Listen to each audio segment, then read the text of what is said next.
I'm surrounded by fermentation bubbles. I will release some videos about these ones, but I thought maybe we should have a look at the evolution of the Fermentasaurus.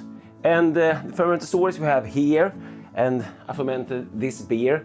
I just cleaned the Fermentasaurus, kegged the beer today, 5 days from grain to glass, including 1 day's cold crushing. And as you might see here, we have another beer on the way in the Fermzilla. This is a New England IPA, 50% unmalted as an experiment. Recipe is already up for my patrons, but yeah, hopefully grain to glass with recipe to follow. Cheers!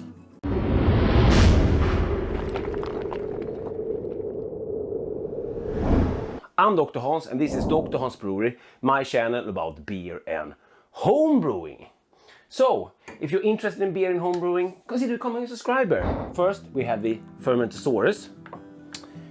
The Fermentasaurus was sold by 2 companies. There's some bad blood here between these companies, but I won't go into that because my channel is about beer and home brewing. And now we have 2 companies, Australian companies, selling different kind of products because they have evolved on the features of this product. So we started out with the Fermentasaurus. Some complaints there were about the opening being too narrow. That was the most positive. So the ball was more or less like useless. And some small complaints about the seal, nothing major. So Fermenter King made an upgrade, and this is called the Fermentasaurus Generation 2 because it was sold as same but with a whole new valve, and the ball didn't get bigger, the opening of the ball didn't get bigger, but they used another shape here, so much more rooms for hops to flow. That's the Generation 2. Then Keg King also made a snub nose without the ball for this one. I don't have it here, but in the future we can have a look at that also.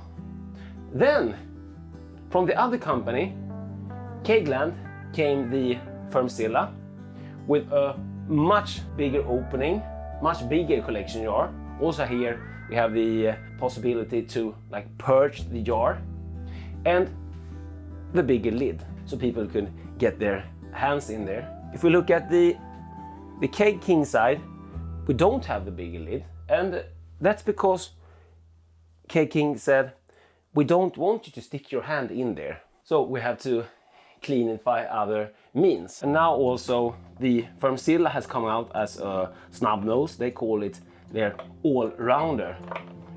I think the All Rounder and the snub nose is a good idea. So this would be Kegland's Generation 2 of the Fermentasaurus. And the Fermentasaurus with the new seal would be Keg King's, this is confusing guys, Keg King's Generation 2 of the Fermentasaurus. Now Keg King has come with the Generation 3 of the Fermentasaurus, ditching the name now, and now it's the Fermenter King. So it will be much clearer from here. There are 2 different brands. We have the Kegland with the Fermzilla. Here also have the blow tie spawning valve, which I got from Kegland to try out. Here we have a whole new solution, much bigger opening because there ain't no valve. It's just a plunger goes down, which also forms a thermal well. Interesting.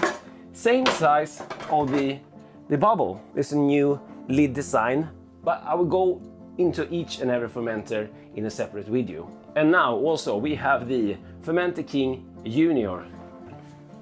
I wanted them to call it the Prince, but they wouldn't listen. So guys, there you have it. There was a quick glance of all the fermenters, the Fermzilla All Rounder, the Fermentasaurus Generation 2, and Fermentasaurus Generation 3, now called Fermenter King, and his little son, the Fermenter King Jr.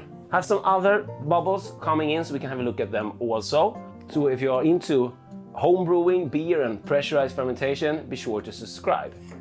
Cheers guys, and thanks for watching. DrHans out. Ah.